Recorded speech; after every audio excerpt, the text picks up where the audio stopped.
This is Maureen Cedro, bereavement counselor for Excela Health Hospice.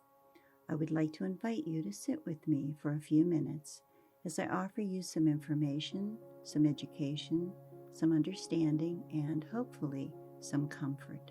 Today we're going to talk about adolescents. When children reach adolescence, they have a clear understanding that death is inevitable, universal, and irreversible.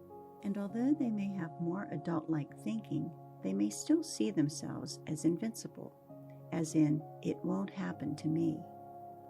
They are also beginning to question the meaning of life.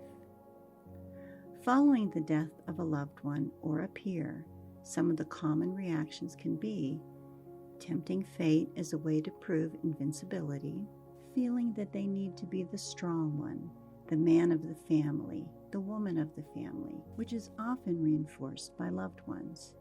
Because of the natural move towards autonomy, a teen may struggle with sharing feelings or opening up to others. However, they will seek their peers for support. The move towards autonomy can also have consequences if a parent dies while the adolescent is pushing away emotionally from the parent, which can result in a sense of guilt or unfinished business. They may experience anger at the cause of the death, and sometimes they will feel anger towards the deceased. If a peer dies, they will often feel and hold deeply a sense of responsibility for the death and believe that they could have somehow prevented it. A common question from adults is, how do I tell the difference between my teenager's grief and my teenager being a teenager? Years ago, I took this question to the Center for Grieving Children in Pittsburgh, and the director at the time, Steve Woods, said two things. First, he said, well, trying to reason with a teenager is like trying to nail Jell-O to a tree, which was an amusing visual. But then he said, imagine you have yellow Play-Doh and blue Play-Doh. Yellow represents all the things that make up a teenager, the search for autonomy and meaning in life, feelings of anger, angst, and the blue represents their grief, anger, sadness, responsibility, fear. Now mix them together, the yellow and the blue. What do you get? Green, and it is impossible to pick it apart and distinguish what is what. So how do we help this sometimes blue, sometimes yellow, and most times green ball of Play-Doh? It is helpful if we listen and don't lecture. It's important to give accurate information about the death. Our presence, not words, offers strength and security. Please don't feel that you have to have all the answers and all the magic words to make the teenager feel less pain. When the teen feels that they now must be the man or woman of the house, encourage them to think of the family as a unit in which everyone helps each other out, that you are all in it together. Watch for changes in sleeping, eating, grades, risk-taking behavior, fighting, and indifference.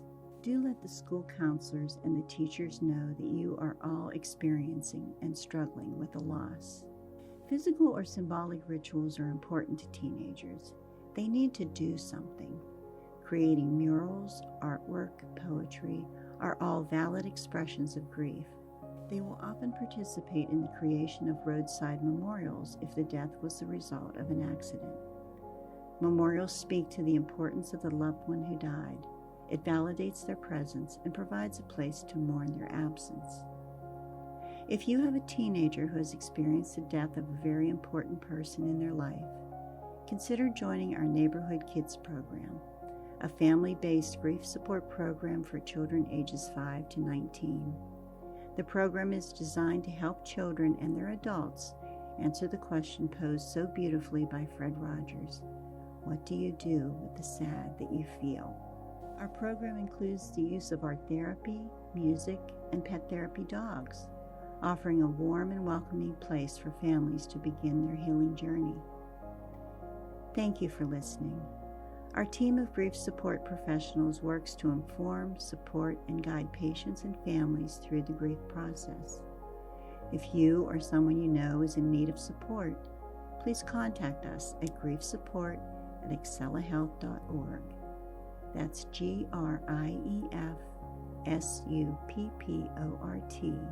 at EXCELAHEALTH.org. You may also use this email address to write in any questions or comments you would like to share about your grief journey. We offer grief support programs year-round that you may join. Also, consider joining our Excela Health Grief Support Group page on Facebook. Connect with us so that we may connect with you. Please remember, this is a journey. You can do this, and we are always, always here to help you. Thank you, and take care.